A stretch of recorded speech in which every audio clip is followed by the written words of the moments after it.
రాష్ట్రంలో జరుగుతున్న అవినీతి మరొక భారీ స్కామ్ ఇంద్రమ్మ ఇళ్లలో ఈ తెలంగాణ రాష్ట్రంలో భారీ స్కామ్ జరుగుతూ ఉంది.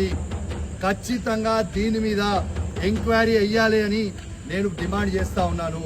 ఎందుకు చెప్తున్నా అంటే ఇలా ఒక్క ఇల్లు తీసుకోవాలంటే ఒక్క ఇల్లు శాంక్షన్ చేస్తే 50,000 రూపాయల లంచాలు మరి తీసుకుంటున్నారు. ఇది ఏ కాంగ్రెస్ నాయకుడు తీసుకుంటుండో ఖచ్చితంగా దాని మీద ఎంక్వైరీ జరగాలని చెప్పి నేను డిమాండ్ చేస్తున్నాను. ఇవాళ జియో నంబర్ 7లో ఏమని చెప్పిండ్రు? జియో నంబర్ 7లో ఇవాళ వాళ్ళు ప్రభుత్వం ఇచ్చిన జియోని ఆ జియోలో ఏం చెప్పిండ్రు?